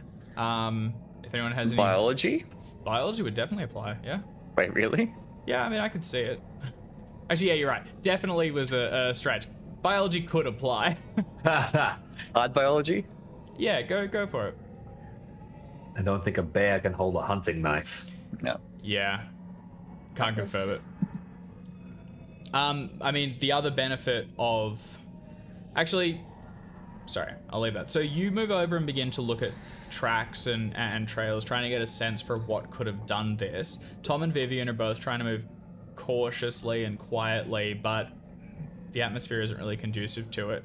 Tom, as you flank around, you see what looks like a path heading northeast from here, which looks as though multiple people moved through it. Viv, you're just staying on the perimeter for the time being? No one's really moved in and... I want to have a Vada at the artwork. Okay. So you head over to the artwork. I'm going to move in. I'm going to try and make a track check. I want to actually... Let's figure this out properly. What happened here? Sure. And Professor Chase?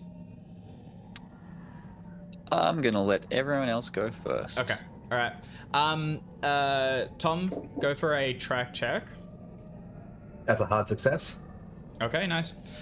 So you begin to look around the area and you'll quickly learn two things. One, this wasn't a single large creature that went through here.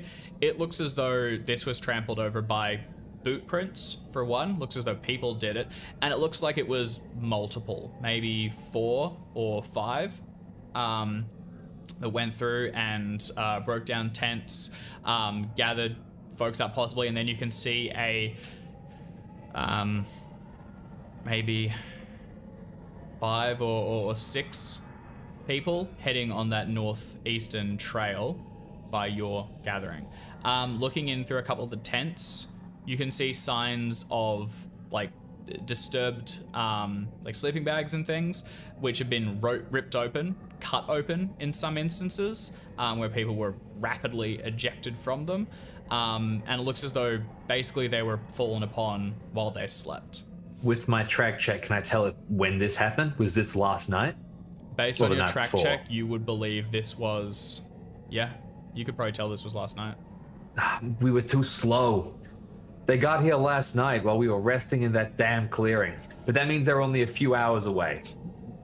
We gotta get going quick. Could be Vivian, down to seconds here.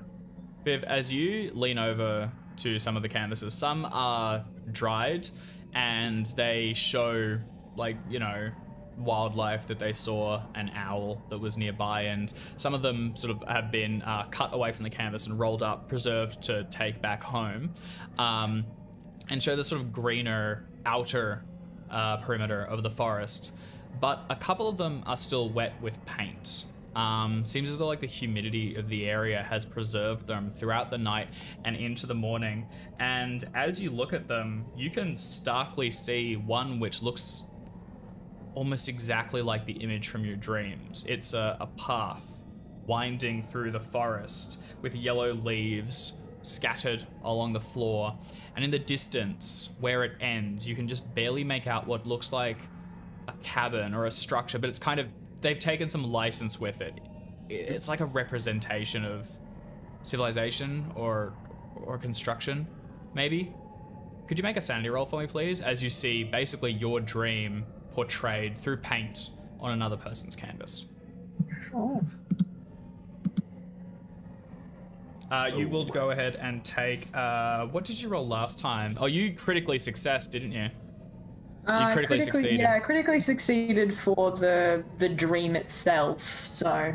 You're doing pretty well. Oh, in that case, just go ahead and take 1 point. It's strange to see, but it's not crazy. It also looks as though, I mean, given the paint's still a little bit slick, as you rub, you know, as you touch it, you leave a little bit of a smear on the canvas. This probably happened last night. I'd like to is it still on the frame? Mm-hmm. Cool. Is there anything around, because I might have a knife on me, given that we got supplies. I don't know if I do. Yeah, of Like, course. just kind You of, have a knife. but I'd like to cut it out of the frame and roll it up and put it in my pack. Sure. There's a couple of like the tearing sounds you cut through the canvas, and then you carefully roll it, putting like another sheet across it so as not to damage the still like slightly wet paint, and then fold it into your pack. Tom, you're kind of anxiously looking around and ready to go. Stephen, you were taking in the measure of the situation? Which I'm inclined to continue doing and just calling out from the edge of the camp. What have you found? So, Professor, come in. Get over here. There's no one else around? No, well, not here yet. Come on. I walk over and sort of. All right. Come on. Your book says that you must shepherd students. You should be at the front. I'll decide what the book says. Okay. Well, look. Listen. There's tracks here. They a couple of people. 5 or 6 of them. So presumably the folks from the gang. They came last night and they tore open the tents. They rounded everybody up. They walked them out of here along that path.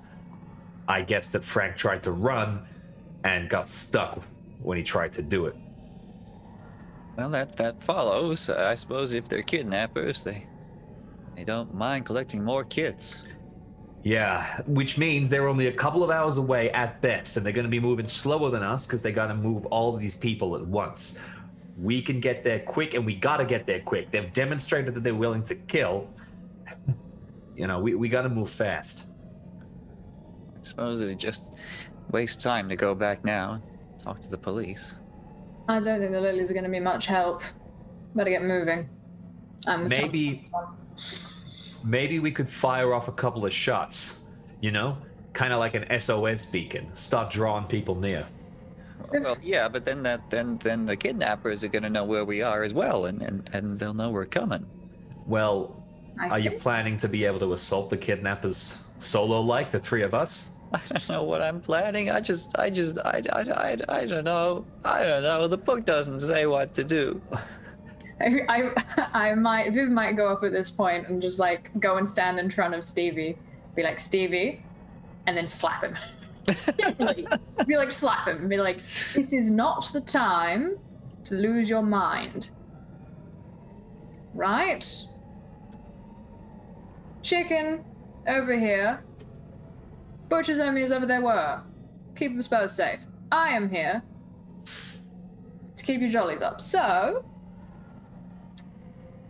let's get trolling, all right?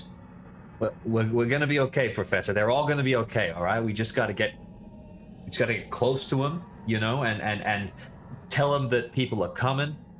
Tell them that, you know, we can negotiate, you know? And then we'll take him home. Exactly. Everyone's gonna be fine, you know? Get Frank's body back on the way and we'll bring it back with us. We know where it is. It's all right. So come on, let's head deeper in. But, you know, maybe keep your rifle handy, right? I won't pretend to know how to use it, but I can certainly hold it. I believe it's Vada the thing you want to shoot, and then shoot it. Okay, and which part's the Vada? Ogles. Hey, Viv, don't mean to be presumptuous or nothing, but if you were in the war, do you know how to use a rifle? No. Oh, okay. Well, I guess you're ready to scrap if the kidnappers come? I'm all right in a Barney if I have to be, but I'd prefer not to. Also, never mind. Okay. And I think at this point, Viv will probably like holster his gun, and he's just going to like twist the pommel of his cane and pull out a sword. Be like, the two of you have not seen before. It might make our trolling through the woods a little quicker. Jesus. How did you get that through the airport? It's the 1920s. You can go through literally anything. Well, you probably would have come in a ship. Oops. Yeah, also that. I was on a ship. They didn't check. Also, I'm an actor. They just assumed it was a prop. Actors are allowed to have swords. That's just the law. I can't help it. You English folks really know how to fight, don't you? Bringing a sword. That's just great. That's legitimately. I don't know if that sounds sarcastic. That's fantastic. The kidnappers won't know what's hidden. Things are different across the pond. No? Yeah, Alright. yeah. So, with a sword drawn, a rifle unholstered, and Thomas, you got a baseball bat or something, don't you? I got a big knife. Nice. Thomas with a great big knife. You depart from the artist's camp. The scattered canvases behind you, the ruined tents, and somewhere nearby, the marker of Thomas's jacket, so that hopefully you can find it again. You follow their trail, heading northeast through the woods, and it's getting thicker and thicker as you go. You can see multiple points where they broke through brambles and sort of thick bushes to continue on their way, but it's always in a pretty straight trajectory. You get minor scratches and things at different points, and although the surrounding trees mute sounds from further away, you're keenly aware of your own presence, and also you're pretty confident you'd be aware of anyone else's. And this is reinforced when you hear what sounds like a car engine in the distance. And as you break away through a small clearing, you see there's a road. It's sort of like just a padded dirt track that winds through the forest, wide enough for a off-road car to maneuver on, and it sounds as though a vehicle is coming from the south, heading up along it. It's not in sight yet, and the curves and twists in the forest, in the road through the forest mean you can't get an eyeline on it. The path you're following, though, breaks through the trees and continues on the other side of the road. Should we try to wave him down or hide behind the tree just in case? I'll wave him down. The two of you hide behind the trees. If there's a kidnappers and they try to take me, you know what to do. Stick him with the pointy Don't, end. but okay. Yeah, exactly. All right. Stick him with the pointy end. Just or in that. your case, shoot them with the pointy end. I can certainly try. I'll position us, and to be very clear, I'm going to wave them down from the side of the road. Yep. So that if they just decide to floor it and plow into me, You are I not- can one step behind a tree. Okay, I see you. I see you. Been hit by one too many cars. So Tom is Alright. waving them down. Viv and Steven, you're both taking cover, is that right? Can I get, actually, you can just get out of the way. We'll do stealth checks if things start looking, but currently you are hidden, you know? You're off the road. Are you going on either side of it so that you flank them, or are you both staying behind Tom? Not a Give bad idea to split up. Stevie dear, given that you have a rifle, might be a good idea for you to get on the other side of the road and, hot shot them off if you have to. I'll stay near our Filiomi and stick him if they come near him. All right, if that's the best thing. Okay. So Fun Steven, plan. you Nothing take to worry a short jog across the road and into the bushes on the other side and take cover behind a tree. Viv, you dart down behind a bush, and Tom, you wait slightly nervously as the engine roars. Rumbling around the corner, you can see a four-wheeled ute with a tarp thrown across the back and a few bumps which indicate boxes being carried. The driver at the front has a thick, slightly oily mustache and squints through Coke bottle thick glasses as he peers down over the steering wheel towards the road and races along it at a pretty significant pace. Unless you step out in front of it, or unless you hail him down actively, there is no way he'll see you. He'll just keep on I going. will actively try and wave him down. I'm waving brightly, All right. leaning out from the tree and kind of being like, so I can. You step out and hit my monitor and wave until he stops. He slams on the brakes and the thing skids, bumping a couple of times as this old vehicle comes to a stop in front of you. You can hear the engine struggling underneath the weight of the car, and then he winds down a window and leans out. Says, "I'm sorry, can I help you?" I'll hurry over to the window so I can speak to him, get up close and say, "Hey, you who are you? You live here? Yeah, we're from what's going on? Who are you?" Yeah, I'm Stanton. Jimmy Stanton. Jimmy Stanton. And I start running my list of names It's back not in my head. doesn't tick a Yeah. box. Okay. Oh, okay. Listen, we're from Bennington. We're with a posse with the sheriff. There's kidnappers out here. You been hearing the gunshots? Gunshots? No, sorry. I just came from down there. I see nothing. You heard about the posse though. If you was down there just a moment ago. Yeah, I heard about the posse. Sure. Can I make a psychology test? There's something off about this. Yeah, mate, go for it. This fellow. He heard about the posse. Sure. All right. Steven, as you peek around the corner, you've got a beeline through the passenger window and right on him. And Viv, you're within lunging range. You're crouched down just next to the door, really, and he's leaned out pretty significantly over it. If you one step forward and you're engaged with him. Thomas, did you just say we came from Bennington? Yeah, I did. Oops.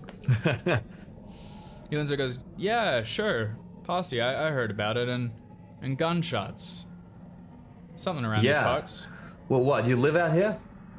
No, working on the reservoir, Oh, the water supply. okay. I'm part of Luke Strong's mineral team.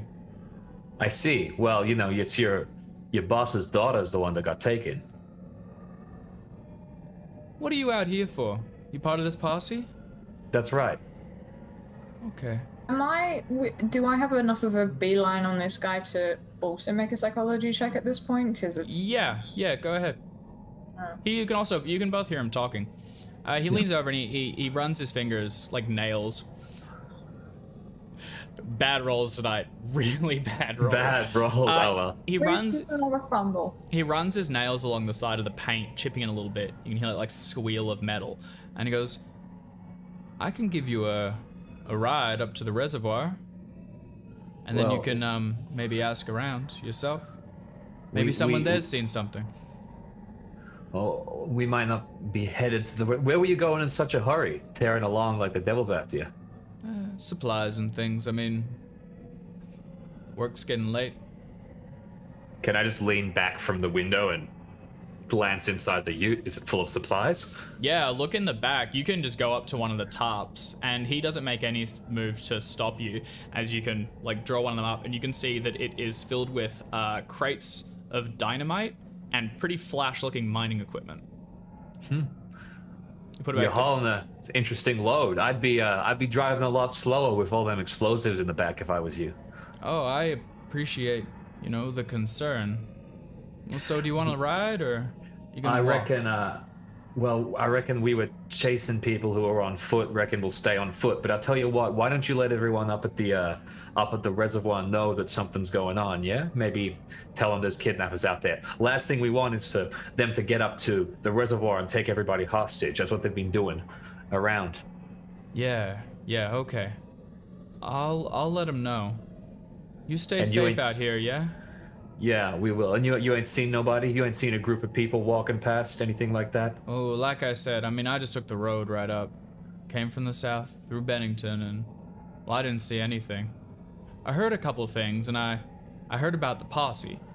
But, no. No, I didn't see anything, unfortunately. Okay. Alright, I'll drive safe. Yeah. Yeah, you be safe out there. And he leans back in. The engine roars into life, and as it shudders forward, the man never looks to the left or right, never even tries to see if there are people hiding in the bushes, and rapidly accelerates away until he takes the second corner practically on two wheels. I didn't like that.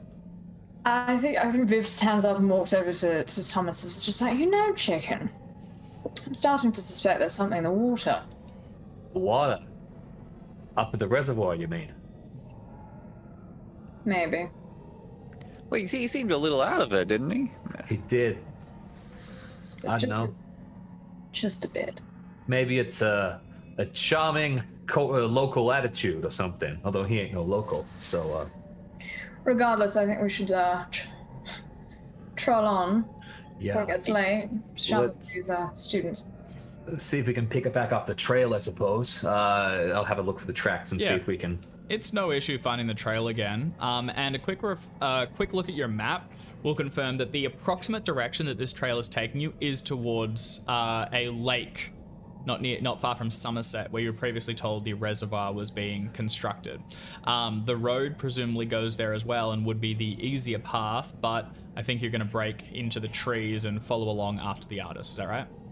Well, we're not looking for the reservoir. We're looking for where these people are. So yeah. Yeah. All right. They might be near the reservoir, but. Yep. All right. You follow along the track and continue on your path. The sun has already hit its peak and begins to drift back down below as night starts to set in. According to your map, you're about... none of you are too great at navigating, but you reckon a couple, 2 or 3 more hours out, you could hit it tonight if you pushed on. Otherwise, amongst these tightly pushed together trees, you'll need to find a place to camp.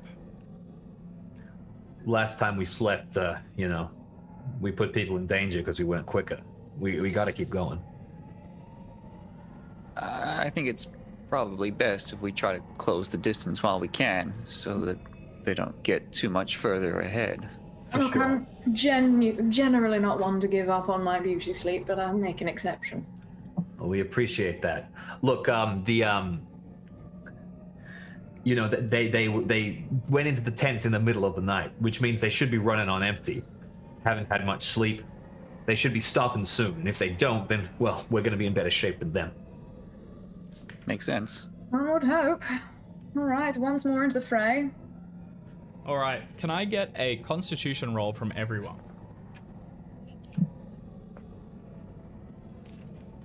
hard success. Oh no, Professor, you sprained your ankle. Yeah. Thomas, you're good to push on.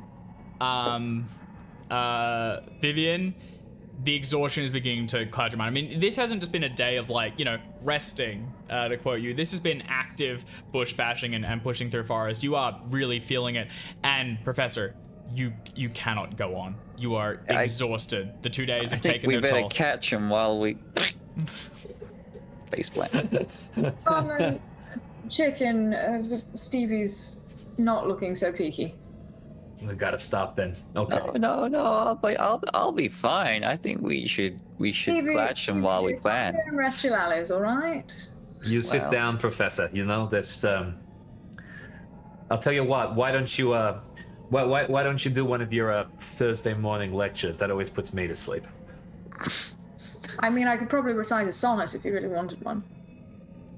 Maybe I'll just close my eyes for a little bit, but we should probably head onward soon. You just close your eyes, have a rest. And, all right. Yep. Rest your elbows and close your oven, dear. I guess we're sleeping here. It's not going to be comfortable, but The professor leans up against one of the trees, and then just like hauling his jacket around him, begins to slumber. I mean, he kept a watch the previous night as well, and just the lack of sleep is catching up with him. Tom and Vivian, what preparations do you take for the night? You've heard gunshots in this general area in the past, and you're well aware that you are not necessarily safe here.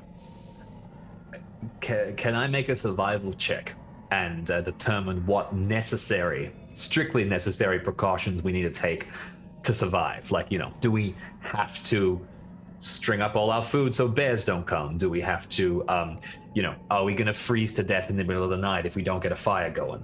That sort of thing. Make a survival check. That's a failure.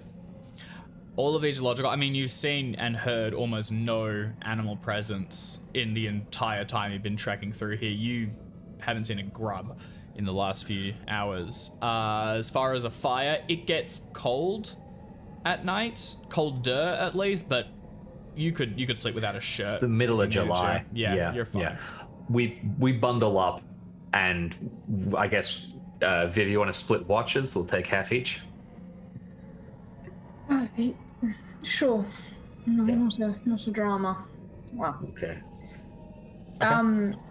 I have not spent an insignificant amount of time at the theatre, and one of the things that gets done when you're not just acting is set development and scenery.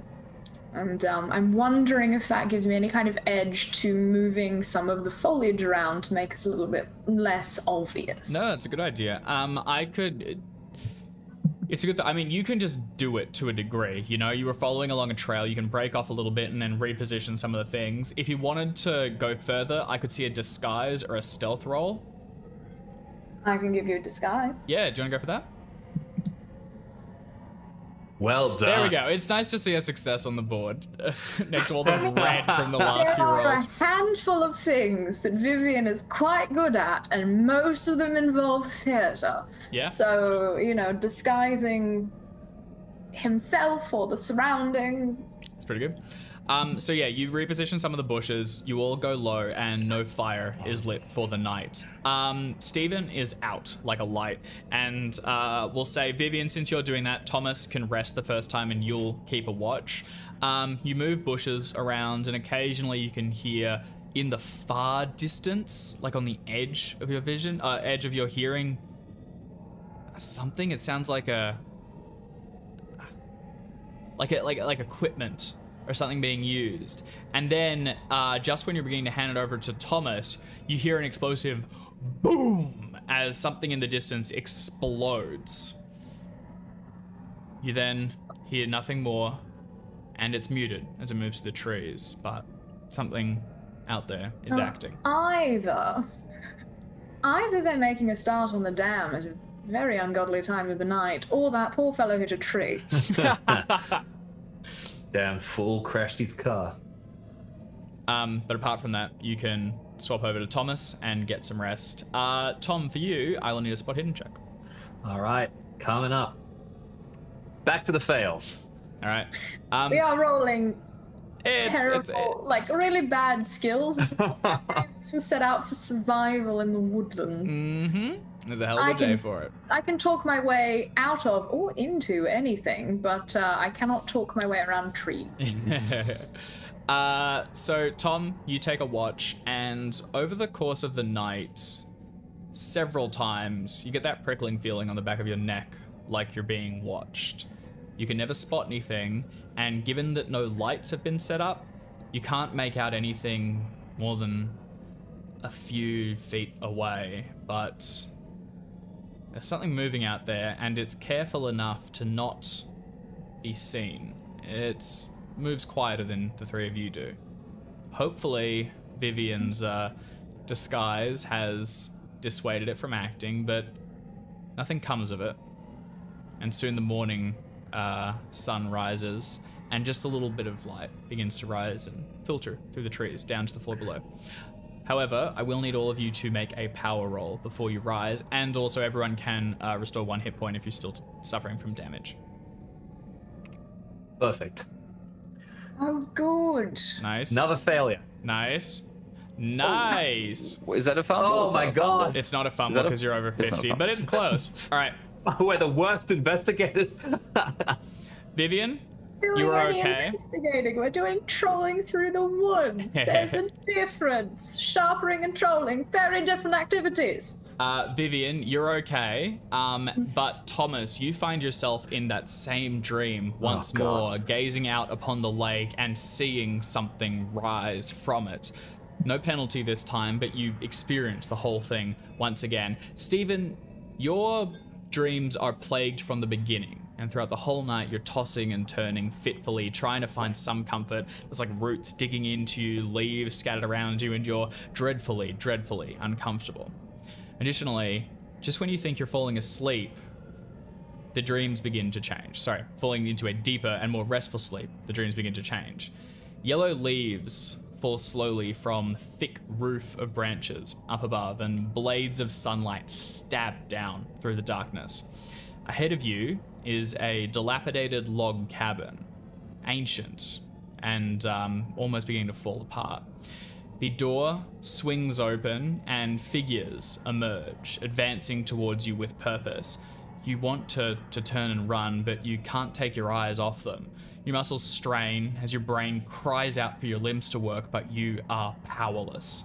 The figures are wearing strange clothes, like medieval uniforms, and you hear the first one, a man's voice, as he comes closer, and he says, "Come with us.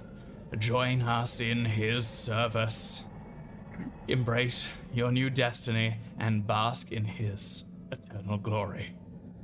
Its face is lifeless, pale and unblinking, and this dark green smear of like tangible corruption spreads down from the left eye socket, and as he grins, the skin begins to crack. You wake up as daylight begins to filter through the trees, and can you make a sanity roll for me? Surely can. The three of you have not been able to relax since you take 1 point of sanity. The three of you have not been able to relax since you set foot in the deeper parts of the forest. Your muscles have been tense the entire time, and you're just like constantly hoping for some semblance of relief, for something to break and go your way so that the tension can just evaporate away. Hasn't come yet though, and with the sun risen, you have no choice but to push on.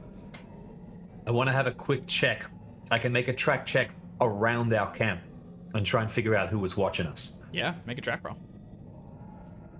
Extreme success. Holy shit. All right. A single figure was standing not 4 feet from you during the night. Their boots were pushed into the ground deep enough that they probably stood there for a while. And as you look at them, there are there's no tread to them. You know, it looks as if they've been worn down by time. The figure presumably watched you and then left sometime in the early morning. And with that extreme track check, you are able to follow the way it went. It did not take the exact same trail that you are on, but it mirrors it, a similar destination. And they were just standing right next to us, watching us. That's right. Well, that's just terrifying. Well, let's follow this secondary track then. And I will tell the others that we have a ghost watching us, a ghost that wears bad boots. Hold on a second. Just so I really understand what you're saying here. We're going to go and sharper for a ghost instead of the Hermes and Polones we're actually looking for. It's the same direction. I reckon that this person was one of the kidnappers. Couldn't take us by themselves, so they were waiting. All right. The tracks head the same direction is all I'm saying. They're going to the same place. All right. That's I understood that correctly, right, Dave? That's right. Yep. Same general direction, but a different path. All right, we better get on our Atlantis and get moving then. Okay. Stevie, wake up. 10. It's time to move. Oh, I just wanted to rest for a little while. I know, Stevie dear, but the faster we move, the faster we can leave. You know what, Professor? Everything's good. We found all the kids and they're all safe. Oh. I'm just kidding, but you felt happy for a while, right? No, that was a very cruel joke, Thomas. Oh, I'm sorry. I was rather naff. Maybe Okay. All right. Well, come on, Stevie. Get some Go. dairy into you, and then we'll move on. All right. And I'll hand you some rations in case that is. I was going to say in case it isn't clear. Because I know that isn't clear, I'm going to hand you some rations. You have a little snacky. Oranges?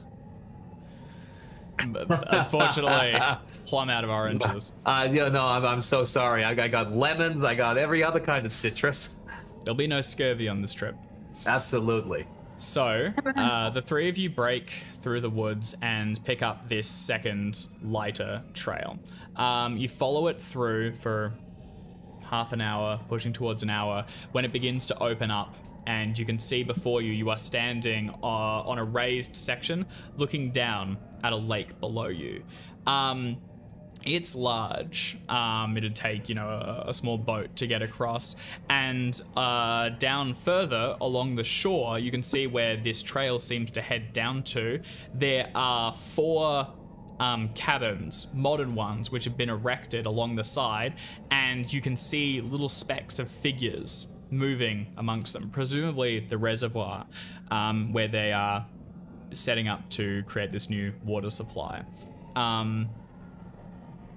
You can keep heading straight down, or if you want to take any other direction. We got a pair of binoculars to look down at those people with our hunting equipment. Yeah, feasibly. Yeah. Have a look. Do one of you want to give me a spot hidden check? I pass it to someone else who has spot hidden. I think I do. Also, can we see any evidence of where that giant explosion was? Oh, yeah. Let's factor that into the spot hidden roll. Viv, you got better than 50? Base. I am the spotter. I think it's you. Oof. Can I That tempt seems you? like absolutely you can. 1 point of luck coming your way to make that a regular success. Jackson, All don't go spending all your luck in one. Okay. I got so much luck. I got luck to spend. I'm gonna spend it. All right. With a spot hidden roll, you'll spot a few things. So first of all, you are looking down. You're looking down on the larger lake, and then across the other side, you can see the shore where the 4 cabins have been built. They're modern, and parked out front of one of them, you can see the same vehicle that raced past you the day prior. The tarp has been thrown off, and as you scan across it, you can see that a fair bit of the equipment has been unloaded and probably put to use. Moving around, you count 3 figures working in the area, and this far away you can't really make out faces, but you think one of them's the driver. Apart from that, you're not sure. There is a line, like a relay rope, which runs through several posts embedded in the ground and then disappears out of sight.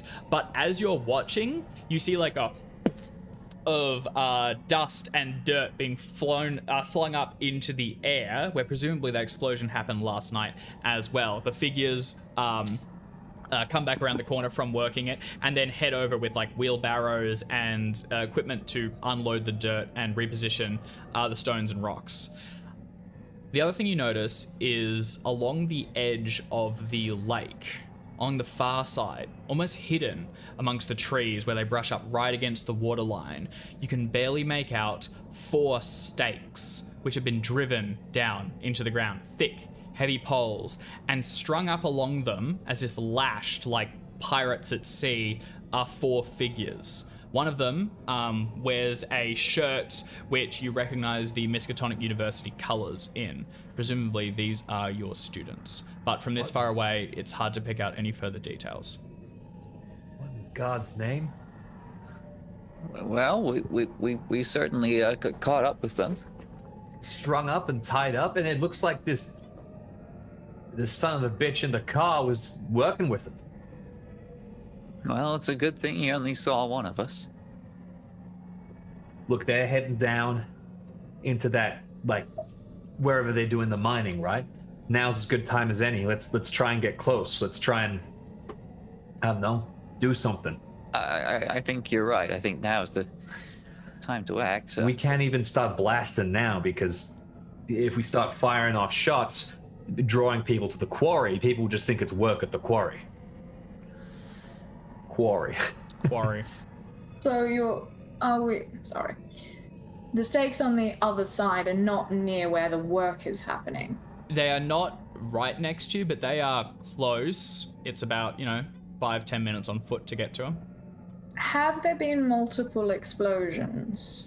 While you've been watching, just the one, but these are smaller explosions than the one you heard last night. These wouldn't have carried as far. They may have been doing this throughout the day and night. I'm wondering whether we wait for another and use that as sound cover to scarper on closer to the stakes. Just a thought. I guess we got to decide. Are we headed to the stakes first, or are we trying to take care of those thugs, those goons? Well, I don't know about you, Chicken, but I'm going to avoid Barney if I can. Okay, well, then let's head to the stakes, I guess. I could, they're pretty far away, like 5 minutes walk from where they are, and they're heading in to use the wheelbarrows now. We probably don't need the sound cover. We probably got about as good as we're going to get. This is great. They're not here. They're not watching. They're not going to hear something that's 5 minutes walk away. Right. Okay, let's get closer to start, and then we can adapt the plan as we go. Right. Closer to the stakes, you mean? Yes, I'd rather. That Dolly Pallone in the bus was rather bono. I don't really want anything bad to happen to her. So, as the three of you scramble down the side of this embankment and get down towards the waterline so you can pick along it and head towards the stakes, this situation is so different to where you were only a few days ago, and you can't help but shake the feeling that, like, this has got to still be a dream or something. This can't really be happening. It just doesn't line up, and it's so different to your day-to-day lives. It just stands out starkly, and you're operating in that, like, it's as if you've disassociated and you're watching yourselves move down. And as you approach the stakes, can I get all three of you to describe your investigators' current appearance, how they're carrying themselves, and how they've worn the last few days of deep forest travel? Let's go in reverse. Jim, if you want to kick us off. Tom's getting real grumpy. He's not wearing his jacket anymore, and he's got dirt across him, and he's got this perpetual scowl on his face now, just sort of fed up with consistently being unable to sort this situation out. And he's clenching and unclenching his fists a lot as he goes, wanting to, do something simple that'll help the situation. But, you can't just push or pull or swim through every problem. Behind him walks Professor Stephen Chase. He seems to be like getting smaller by the minute. He seems to like wanting to take up less space. Just hoping if he gets small enough, then the entire situation will just pass him by and he can get back to town. But he's starting to suspect that's not going to happen. He's looking very ruffled, very rumpled. His jacket is now terribly scuffed and his hair is covered in twigs. And he just feels like he's being dragged along at this point. He hopes it gets dragged along slightly faster so it's over sooner. And taking up the rear, sword in hand, Vivian? Viv is sort of crouched down in that, like, sort of stealthy mode with the sword out, kind of keeping an eye. Clothes are sort of, dirty, they've been wet, there's still like a slight blood stain.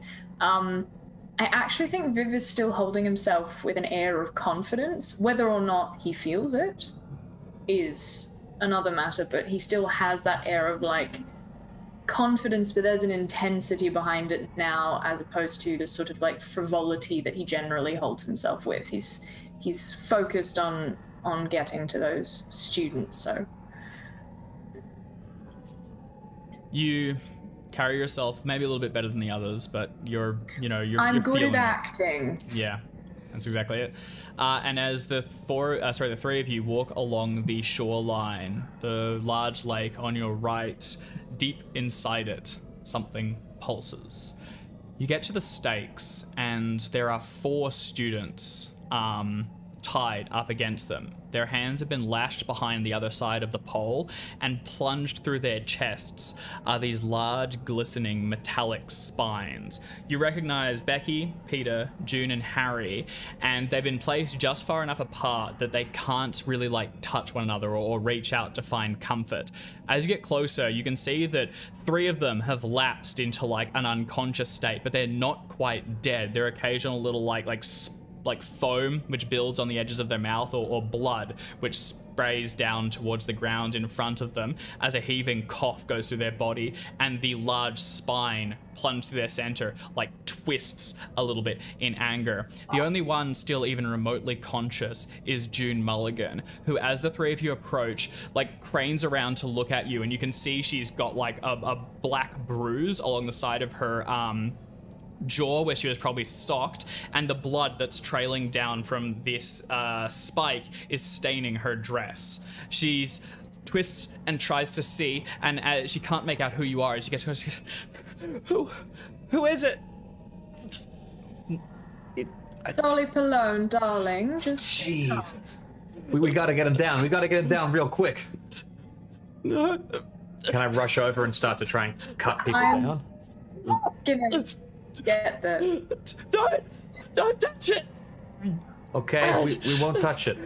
One of the others moves a little bit, hearing the reaction, and just enough to twist. You can see their head, like, lolls to the side, and the thick neck of Peter looks at you, and he sees you, Thomas, and he just goes, kill us. Oh, just fucking kill us.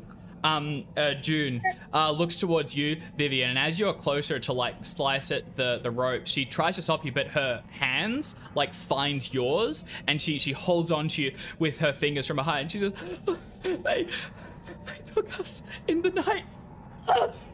Frank and Anthony ran. They caught Anthony, but Frank never came back.